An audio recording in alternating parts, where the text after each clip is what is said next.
ہر قسم کی حمد و ثنا، بزرگی اور بڑائی اللہ رب العالمین احکم الحاکمین کے لیے ہے۔ لا تعداد ان گنت بے شمار درود و سلام کی برکھا ہمیشہ نازل ہوتی رہے امام الانبیاء محمد رسول اللہ صلی اللہ علیہ وسلم کی ذات عالی شان پر۔ اللہ رب العالمین نے اعلان فرما دیا ہے کہ ایمان والو، اس بات کو اچھی طرح سمجھ جاؤ کہ انما المشرکون نجس، کہ بے شک مشرک جو ہیں وہ پلید ہیں۔ لہذا شرک سے اپنے دامن کو بچاؤ۔ رسول اللہ صلی اللہ علیہ وسلم سے پوچھا گیا کہ اللہ کے رسول، آپ ہمیں بتلائیے کہ سب سے بڑا گناہ کون سا ہے؟ ای الذنب اعظم عند اللہ۔ تو رسول اللہ صلی اللہ علیہ وسلم نے فرمایا کہ ان تجعل للہ ندا وہو خلقک، کہ تو بنا لے، پکارے کسی اور کو، حالانکہ تیرا پیدا کرنے والا، تجھے بنانے والا تو اللہ رب العالمین ہے، جس نے تجھے پیدا کیا ہے۔ ہم اچھی طرح جانتے ہیں، سنتے ہیں، سمجھتے بھی ہیں کہ شرک واقعتاً ایک بہت بڑا گناہ ہے، لیکن پھر بھی انسان کی زندگی میں بعض مراحل ایسے آتے ہیں کہ وہ جانتے بوجھتے بعض اوقات انجانے میں وہ ایسے راستوں کا انتخاب کر لیتا ہے، ایسے افعال کر گزرتا ہے کہ جو اس کو معلوم بھی نہیں ہوتا، اور وہ شرک کے قریب ہو جاتا ہے، شرک میں وہ ملوث ہو جاتا ہے۔ اس لیے یہ شرک کہ جو ظلم عظیم ہے، سب سے بڑا گناہ ہے، سب سے بڑی تاریکی ہے۔ اور آپ یاد رکھیے کہ اگر آپ کے اعمال میں شرک شامل ہے، شرک کا شائبہ ہے، ذرہ برابر بھی شرک کی آمیزش ہے، تو آپ کی نجات ممکن نہیں ہے۔ اللہ رب العالمین نے فیصلہ کیا ہے کہ ہم شرک کے سوا سارے انسان کے گناہوں کو معاف کرنے پہ قادر ہیں۔ اللہ چاہے گا معاف کر دے گا، لیکن شرک کا گناہ ایسا گناہ ہے کہ جو اگر انسان اپنی زندگی میں مرنے سے پہلے اگر اس سے توبہ طائب کر لے خلوص دل سے، اور اس عمل سے وہ دور ہو جائے، تو اللہ کی رحمت وسیع ہے، اللہ اس کو معاف کر دیں گے۔ لیکن اگر جو شرک کے عقیدے کے ساتھ، شرک کے عمل کے ساتھ اس دنیا سے چلا گیا، تو اس کے لیے کوئی معافی نہیں ہے، اس کے کوئی اعمال قبول نہیں ہیں، اس کی کوئی نیکیاں اللہ کے دربار میں قبول نہیں کی جائیں گی، رد کر دی جائیں گی، چاہے وہ بہت بڑا صدقہ خیرات کرنے والا ہو، سخی ہو، چاہے وہ بہت بڑا عابد اور زاہد ہو، نمازیں، روزے، حج، صدقات کرنے والا ہو، چاہے۔ لیکن اللہ نے یہ اپنے لیے ایک اصول اور یہ سنت بنا لی ہے، اور اللہ کی جو سنتیں ہوتی ہیں وہ بدلہ نہیں کرتی۔ تو یہ جو شرک ہے، یہ ایک قرآن نے واضح طور پہ کہا کہ یہ قابل نفرت ہے، بولا یہ پلید ہیں۔ اب یہ عمل قابل مذمت ہے۔ علماء نے اس کی بحث میں یہ بات واضح کی ہے کہ مشرک جب تک شرک کر رہا ہے وہ پلید ہے، وہ مسجد میں نہیں آئے، مسجد الحرام میں نہیں آئے۔ یہ آپ دیکھیے کہ دین اسلام نے جو برے اعمال ہیں اس کے لیے نفرت پیدا کی ہے لوگوں کے دلوں میں. بدعتی کے لیے، مشرکین کے لیے، کفار کے لیے اسلام کا اصول یہ ہے کہ ان کو، یہود و نصارہ کو، کفار کو دوست نہ بناؤ، دوست نہ بناؤ، ان سے دوستیاں نہ بگاڑو، ان سے امیدیں نہ باندھو. آج بدقسمتی سے ہمارے حکمران یہود و نصارہ کی مثالیں دیتے ہیں. ان کا علم اتنا کمزور ہے کہ انہیں اپنے سلف، اپنے پیش رو میں سے کوئی مثال نہیں ملتی. تو یہ یہود و نصارہ کی مثالیں دیتے ہیں اور پھر بولتے ہیں کہ ہمارا آئیڈیل وہ ہے. حالانکہ وہ تو قابل مذمت ہیں، ان میں کتنی خوبیاں کیوں نہ ہو، لیکن وہ ہمارے آئیڈیل نہیں ہو سکتے، کیونکہ جب ان کے عمل کا وزن ہی نہیں، وہ قابل ذکر ہی نہیں، تو پھر ان کا ذکر کیوں؟ فرمایا کہ جب آدمی شرک کر رہا ہے تو وہ پلید ہے، لیکن اگر وہ توبہ کر لے اور وہ عمل سے، اپنے برے عمل سے باز آ جائے، تو پھر وہ عظیم ہے، وہ انسان، وہ قابل تکریم ہے، اس کے جان اور مال مومنوں کے معاشرے میں محفوظ ہے. ایک مسلمان کے ہاتھ اور زبان سے اس کی جان اور مال محفوظ ہے، وہ قابل تکریم ہے. اور اللہ رب العالمین اتنا اس انسان کو عظمت عطا فرماتے ہیں کہ رسول اللہ صلی اللہ علیہ وسلم نے مشہور حدیث ہے کہ میدان عرفات میں حج اکبر کے دن اور کعبۃ اللہ میں، اس مقدس سرزمین پر، اس سے بھی زیادہ انسان کی جان اور مال اور حرمت کو عزیز قرار دیا ہے. لیکن اللہ ہی نے جب ایک انسان اپنے خالق سے، اپنے پیدا کرنے والے سے وہ غداری کرے، یہ غداری ہے، یہ خیانت ہے کہ اللہ سے ہم نے وعدہ کیا تھا عالم ارواح میں کہ ہم تیری بندگی کے قائل رہیں گے، اللہ نے عہد لیا تھا، اب ہم اس عہد کی پاسداری نہیں کر رہے، اگر شرک کا ارتکاب کر رہے ہیں تو فرمایا کہ مشرک شرک کرتے ہوئے پلید ہے، اسے مسجد الحرام میں، بیت اللہ میں آنے کی اجازت نہیں ہے، منع کیا ہے، تاکہ آپ کے دلوں میں اس عمل کی نفرت پیدا ہو، آپ اس سے اجتناب کریں. اور یہی وجہ ہے کہ بعض اہل علم نے تو جو بے نمازی ہے اسے بھی مسلمانوں کے قبرستان میں دفن کرنے سے روکا ہے. یہ باقاعدہ حکم تو نہیں ہے، شریعت کا کوئی حکم نہیں ہے، لیکن علماء نے مذمت کے لیے یہ بات بیان کی ہے کہ بے نمازی جو ہے، تاکہ معاشرے کو یہ تعلیم ملے کہ یہ عمل کوئی اچھا عمل نہیں ہے، کہ نماز ہو رہی ہے، مسجد میں جماعت ہو رہی ہے، اور لوگوں کی اکثریت بازاروں میں، کھیل کود میں، لغویات میں لگی ہوئی ہے، اور یہ پھر مسلمان ہے. کیا ہے؟ مسلمان معاشرہ ہے.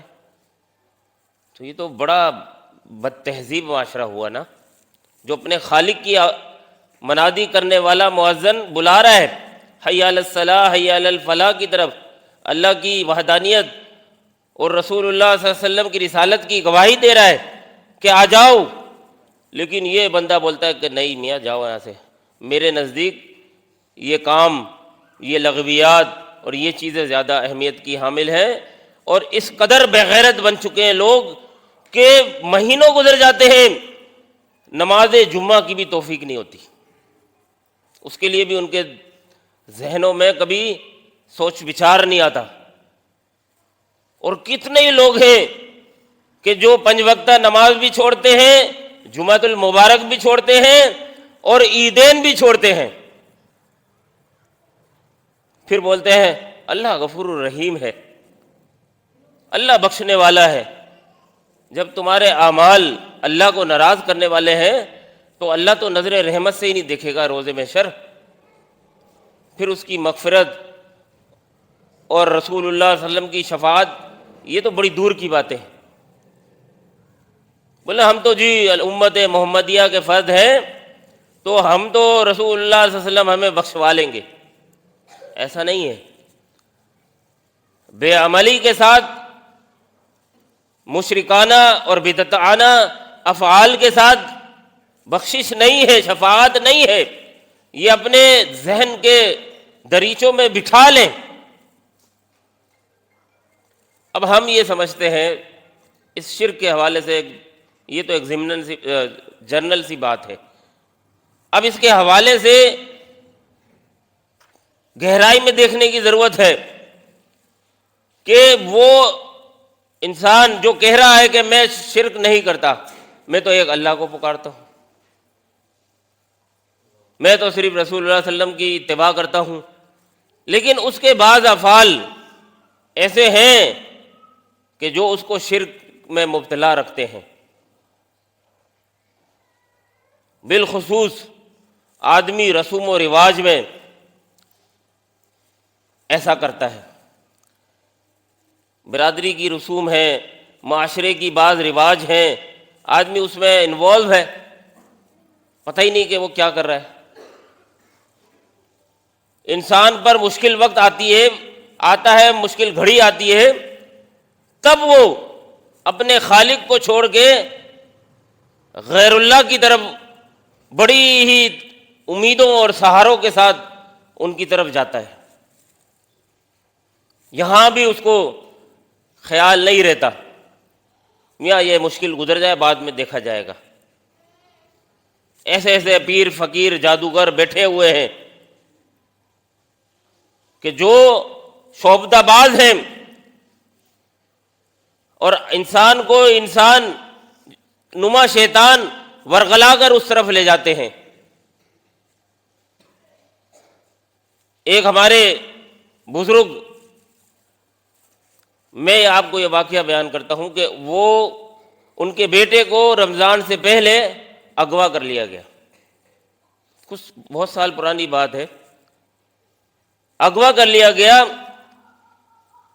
اور پھر کچھ دنوں بعد اغوا کاروں کا فون آیا کہ بھائی اتنے پیسے دو گے تو بچے کو چھوڑیں گے۔ اب ان کے گھروں میں پورے خاندان کے لوگ جمع ہو رہے ہیں، وہ صاحب حیثیت تھے، اور طرح طرح کے مشورے دیے جا رہے ہیں۔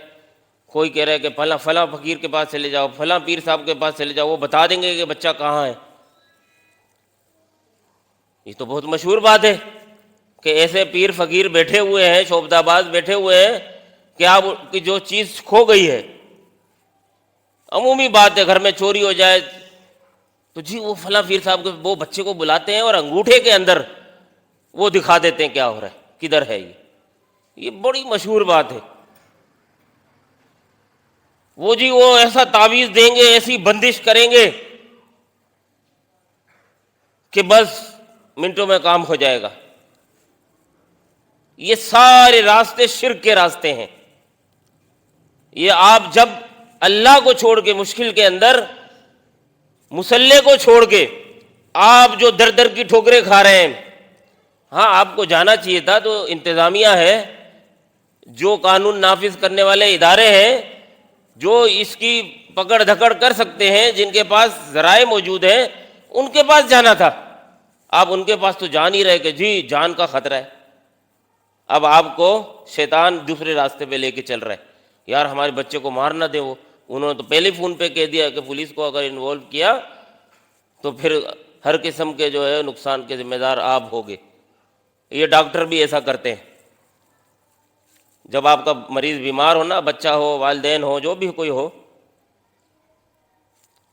میاں یہاں سے لے کے جاؤ گے تو اپنی ذمہ داری پہ لے کے جاؤ گے، اگر یہ ٹیسٹ نہیں کراؤ گے، یہ انجیکشن نہیں لگواؤ گے تو اپنی ذمہ داری پہ کراؤ گے، تو کیا پہلے تیری ذمہ داری پہ آئے تھے ہم ڈاکٹر؟ بدبخت، تو خدا بن گیا، بے شرم، تیرے کو شرم نہیں آئی کہ تو خدا بن رہا ہے یہاں پر؟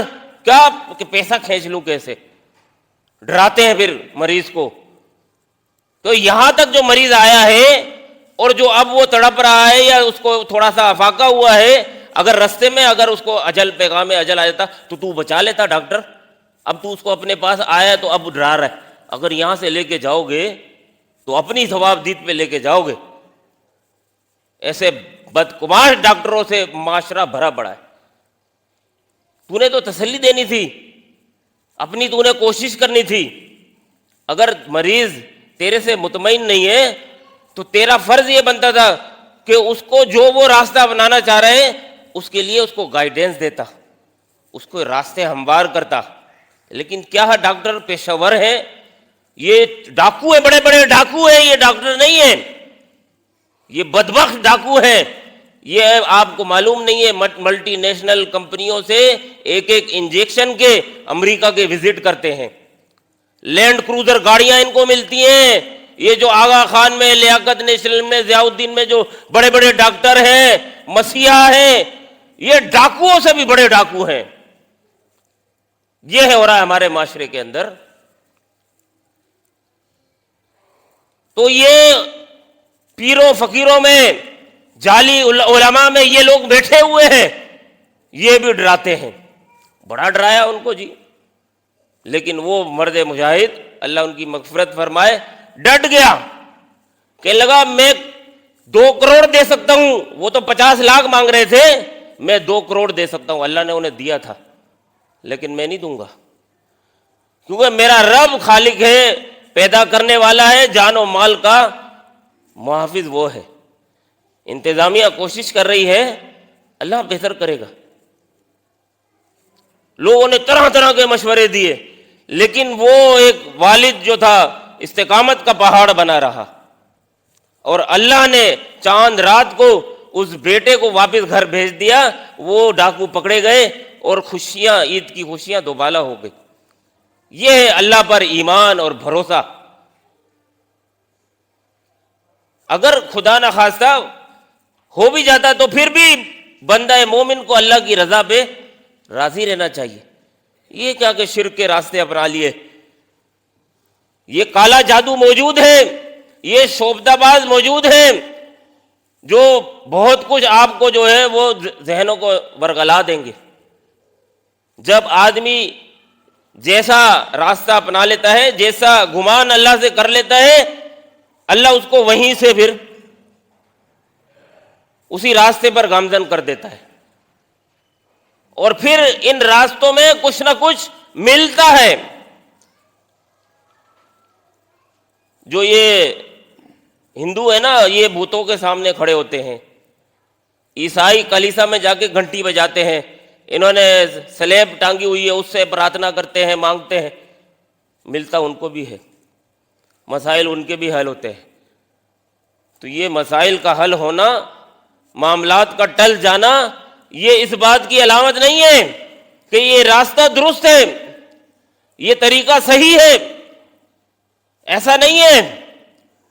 راستہ وہی درست ہے جو اللہ اس کے رسول نے بتایا ہے، جو کہ قرآن و سنت میں بیان ہوا ہے۔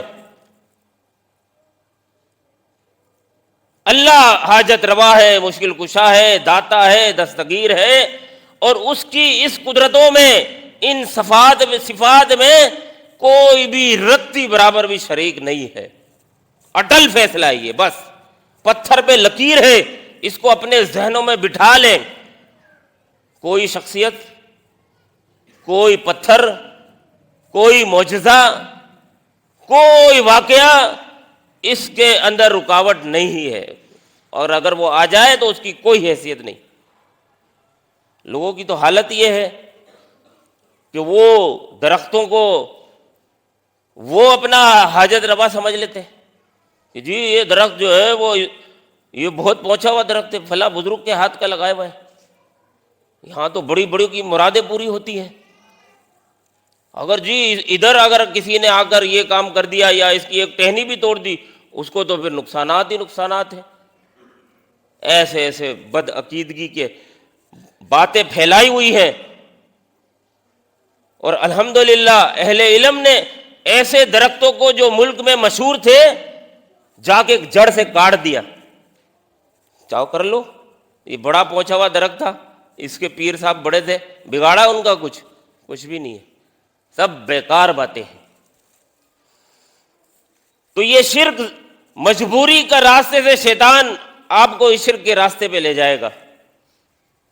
ایک دوست کہنے لگے کہ بھائی، جب ان سے باتیں ہوئی مختلف، تو کہنے لگے اچھا یہ بتائیں کہ میں قبرستان جاتا ہوں تو وہاں بزرگوں کے لیے دعا کرتا ہوں، ہاتھ اٹھا کے کہ اللہ ان کو بخش دے، ان کو درجات کو بلند کرے۔ تو کہیں ایسا تو نہیں کہ میرا یہ عمل جو ہے لوگ دیکھنے والے تو یہ سمجھیں گے کہ یار یہ تو بزرگ سے ہی مانگ رہا ہے، قبر والے سے مانگ رہا ہے، کہیں یہ میرا عمل شرک کے زمرے میں تو نہیں آ جائے گا۔ ان کو فکر ماندی لاحق ہوئی جب ان سے اس موضوع پہ بات چیت ہوئی۔ تو یہ بھی ایک مسئلہ ہے کہ لوگ قبروں پہ جاتے ہیں اور جا کر وہاں سجدے کرتے ہیں، وہاں مرادیں مانگتے ہیں، وہاں اور قسم کی رسوم و رواج اپناتے ہیں جو وہاں دیکھتے ہیں کہ جو لوگ سب کر رہے ہیں وہ بھی کر لیتے ہیں، اور پھر بولتے ہیں کہ کوئی بات نہیں۔ قبروں پہ جانا اس کی اللہ کے رسول نے شروع میں اجازت نہیں دی، منع کیا صحابہ کرام کو کہ قبرستانوں میں نہ جایا کرو۔ پھر جیسے جیسے لوگوں کو دین کی تعلیم عام ہو گئی تو پھر اللہ کے رسول نے مسلمانوں کو، صحابہ کرام کو اجازت دی کہ جایا کرو، قبرستان جایا کرو۔ کس لیے؟ تذکر الآخرہ، فإنہا تذکر الآخرہ، تاکہ تمہیں وہاں جا کر آخرت تمہارے کو یاد آئے۔ بس یہ ایک مقصد ہے قبرستان اور مقبروں پہ اور قبروں پر جانے کا، صرف ایک مقصد ہے کہ آپ وہاں جا کر یہ یاد کریں کہ یہاں ایک دن مجھے آنا ہے۔ رسول اللہ صلی اللہ علیہ وسلم جب ایک صحابی کی تدفین میں گئے تو آپ وہاں بیٹھ کر زمین کو ایک چھڑی سے کرید رہے ہیں، زاروں قطار رو رہے ہیں، اور صحابہ کو تلقین کر رہے ہیں کہ اس مرحلے کی، اس قبر کی تیاری کر لو، تمہیں یہاں آنا ہے، آج تم اپنے کندھوں پہ اپنے رشتہ داروں کو لے کر آئے ہو، کل تمہیں بھی لایا جائے گا۔ یہاں ایک نئے سفر کا آغاز ہے، ایک نئی منزل کی شروعات ہے۔ اب تمہارے پاس اس کے لیے کیا سامان زاد راہ ہے، کیا تیاری ہے، یہ سوچو یہاں آ کر۔ اچھا لوگ بھی بڑے بھولے ہیں، کہتے ہیں جی بزرگوں کے لیے۔ اچھا بزرگ کون ہے؟ ارے وہ تو پہنچے ہوئے ہیں ولی اللہ، اللہ سے ڈائریکٹ ہماری ان تک اور ان کی اللہ تک اتنے پہنچے ہوئے ہیں۔ اچھا اتنے پہنچے ہوئے ہیں، چلو مان لیا آپ کی بات، تو وہ تو پھر وہ تو بڑے عظیم لوگ تھے نا، وہ تو پھر جنتی تھے۔ اب تمہاری ان کو جو ہے مغفرت کی دعاؤں کی اور بلندی درجات کی کیا ضرورت؟ تم تو گناہ گار ہو، تم تو معصیت کار ہو، تم تو سالے بے نمازی ہو، تمہاری تو خود عبادت کا کچھ پتہ نہیں، تمہاری تو دعاؤں کا کچھ پتہ نہیں، تم ان کے لیے دعائیں کرنے چلے۔ ایک کامن سینس سے یہ بات سوچے آدمی تو ہی اس کے عقل میں آ جائے گی کہ ہاں یار میں کون سا کام کرنے چلا ہوں، سوچے تو ذری۔ تو لوگ ہیں کہ چلے جا رہے ہیں، نورانی نور ہر بلا دور، یہ مکالمے بنائے ہوئے۔ کیا نورانی نور؟ کوئی ہر بلا دور نہیں ہے، سب بکواس ہے۔ یہ سارے مقبرے اگر اسلامی ریاست آئے تو ان کو برابر کرنے کا حکم ہے۔ یہ شرک کے اڈے بنے ہوئے ہیں، یہاں پر چرس، یہاں پر اور فحش اور لغویات کے جتنے بھی مظاہر ہیں آپ دیکھ سکتے ہیں۔ اور پھر وہاں پر جنتی دروازے بنے ہوئے ہیں کہ جی اس دروازے سے جو گزر گیا بڑا سالہ پاپی ہے، قاتل ڈکیت ہے، چور حرامی ہے ایک نمبر کا، لیکن اس دروازے سے گزر گیا نا تو بس بیڑا پار ہے، بس پھر قوم جاری ہے۔ ہزاروں لوگ جو ہے وہ عرس کے موقع پہ جا رہے ہیں، وہ جنتی دروازہ کھلا ہوا ہے، بہشتی دروازہ کھلا ہوا ہے، اس سے گزر رہے ہیں اور مہر لگوا کے آ رہے ہیں کہ بس جنتی ہو گئے۔ کیونکہ جنت بڑی آسان ہے، انسان چاہتا یہی ہے عمل کوئی نہ کرے اور اس کو سرٹیفکیٹ مل جائے کہ بڑے میاں پارم پار، بس کوئی مسئلہ کوئی نہیں۔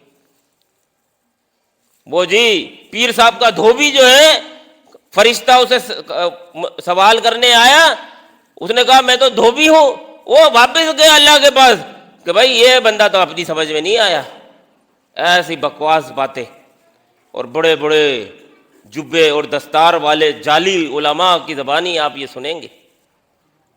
ان سے پوچھو کیا کہ تو نے کیمرے میں اس وہ جو پیر صاحب کا جو مر گیا تھا دھوبی، تو نے کیا اس کی پوری ریکارڈنگ ٹیلی کاسٹ ریکارڈنگ کر رہا ہے؟ تو کیا تو اس کا جو ہے آنکھوں دیکھا حال بیان کر رہا ہے؟ تیرے کو کس نے بتایا یہ سب چیز ہے؟ تو مر کر اس کے ساتھ دفن ہوا تھا جو آج تک تو زندہ ہے۔ ایسی بے سروبہ باتیں، تھوڑی سی بھی عقل سے اگر ان باتوں کو جو یہ لوگوں نے پھیلائی ہوئی ہیں سوچ لینا آدمی تو اس کے سمجھ میں آ جائے مسئلہ کیا ہے۔ سب شعبدہ بازی ہے، سب یہ لوگوں کو ورغلانے کی چیزیں ہیں۔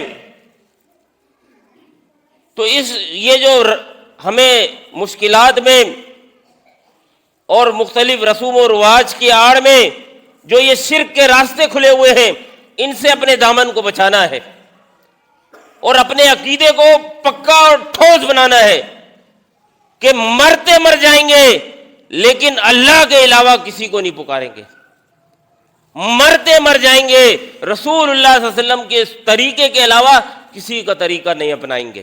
بس یہ کامیابی کا راستہ ہے۔ تھوڑے عمل کر لیں، بڑے اعمال کی ضرورت نہیں ہے، تھوڑے اعمال کر لیں، لیکن کتاب و سنت کی روشنی میں، اللہ اس کے رسول کے احکامات کی روشنی میں تھوڑا صدقہ کر لیں، لیکن صحیح راستے پر کر لیں تو آپ کامیاب ہیں۔ اپنے دامن کو شرک کی آلودگی سے بچائیں، کیونکہ اللہ تعالیٰ کا فیصلہ ہے کہ انما المشرکون نجس۔ اور سورہ توبہ میں اللہ رب العالمین نے آغاز ہی اس بات سے کیا ہے کہ براءۃ من اللہ ورسولہ الی الذین عاہدتم من المشرکین۔ اللہ اور اس کے رسول مشرکوں سے بیزار ہیں، کوئی ان سے واسطہ نہیں ہے، کوئی تعلق نہیں ہے، کوئی مسلمانوں کا ان سے رشتہ نہیں ہے اگر وہ مشرک ہیں، ان کا کوئی عمل قابل قبول نہیں ہے، ان کی کوئی نیکی قابل قبول نہیں ہے۔ رسول اللہ صلی اللہ علیہ وسلم کے بعثت سے پہلے مکے میں عبداللہ بن جدعان ایک بہت بڑا سخی وہ ہوا کرتا تھا، اور اس کی دیگ اور اس کا کھانا کھلانا لوگوں کو وہ بڑا مشہور تھا۔ نیک کی اس کی یہ نیکی تھی اس کی، وہ غریبوں کو خوب کھلایا کرتا تھا۔ امی عائشہ رضی اللہ تعالی عنہا نے نبی صلی اللہ علیہ وسلم سے پوچھا کہ اس کے اس عمل کا کیا ہوگا، اتنی نیکی کرتا تھا؟ فرمایا اس کی ساری نیکیاں اس کے کسی کام نہیں آئیں گی۔ کیوں؟ کہ اس نے اپنے رب کو کبھی خالص وحدہ لا شریک نہیں جانا، اور اپنے رب کو کبھی اس نے اپنے گناہوں پر ندامت کرتے ہوئے اس پکارا نہیں، یا رب اغفر لی، اس نے کبھی اپنے رب سے مغفرت کا سوال نہیں کیا۔ تو یہ کیونکہ وہ اپنے رب کو نہیں جانتا تھا۔ آپ اور ہم بھی کتنا اپنے رب کو جانتے ہیں؟ گناہ پہ گناہ کر رہے ہیں نا، روزانہ گناہ پہ گناہ کرتے ہیں۔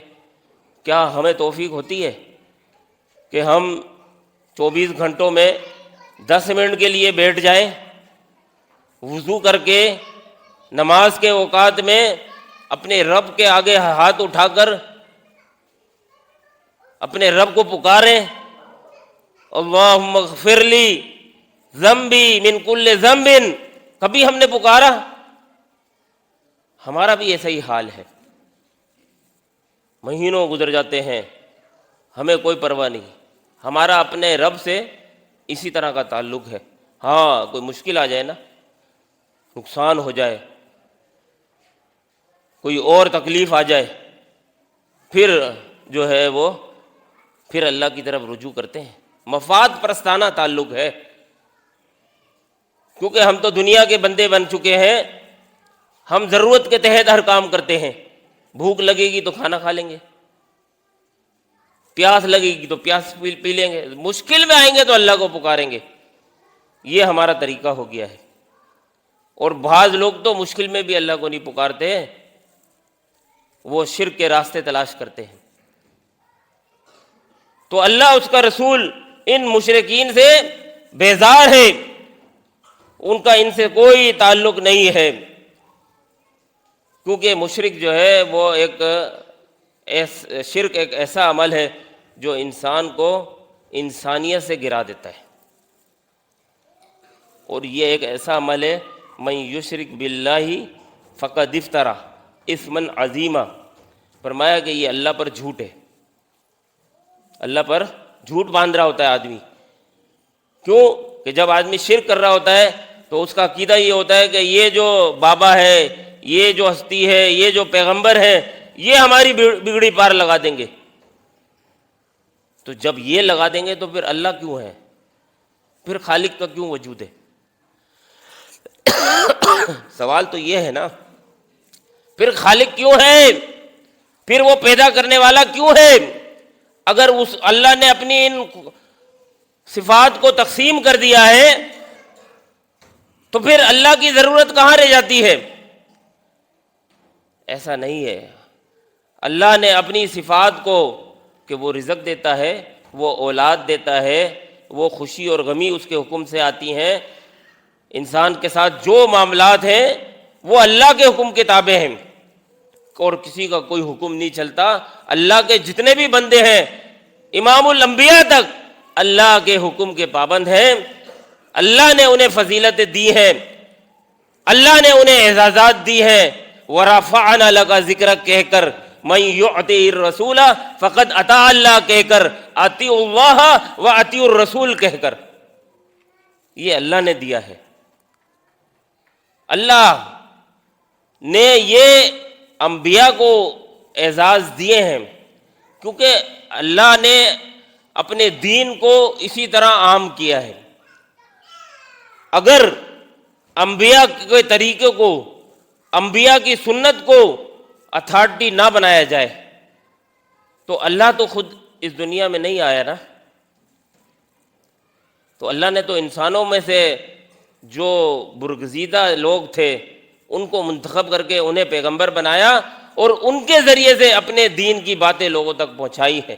اس لیے یہ ضرورت تھی کہ من یعطع الرسول، کہ جس نے اس رسول کی اطاعت کی، اس کا کہا مانا، کیونکہ اس کے وہی ہم بھیجتے ہیں، اس کا کہا نہیں ہوتا، ہمارا کہا ہوتا ہے۔ وما ينطق عن الهوى ان هو الا وحی یوحى، یہ نبی اپنے پاس سے کچھ نہیں کہتا، ہاں سوائے اس کے کہ جو ہم اس کی طرف وحی کرتے ہیں۔ تو یہ اس وجہ سے انبیاء کو اللہ نے یہ اعزاز دیا ہے۔ لوگ یہاں سے مخالطے کا شکار ہو گئے، اور پھر انہوں نے انبیاء کے ساتھ ساتھ اولیاء کو، شہداء کو، اتقاء کو، صدیقین کو، اور اپنے راستے کھول لیے، تقدس کی آڑ میں، تکریم کی آڑ میں انہیں وہ مقام دے بیٹھے جو ان کا مقام نہیں تھا۔ اللہ خالق ہے، اللہ حاجت روا ہے، اللہ مشکل کشا ہے، اللہ بگڑیاں بنانے والا ہے، اور اللہ کے حکم سے تکلیف آتی ہے، اور تکلیف آنے کا سبب اللہ نے بیان کیا ہے، وما اصابکم من مصیبت فبما کسبت ایدیکم ظہر الفساد فی البر والبحر، جو بھی تکلیف تمہیں آتی ہے، جو بھی زمین و آسمان میں فساد ہے، یہ انسانوں کی اپنی کوتاہیاں ہیں، ان کے اپنے ہاتھوں کا کیا کرا ہے، کہ جس کی وجہ سے یہ سب کچھ ہوتا ہے۔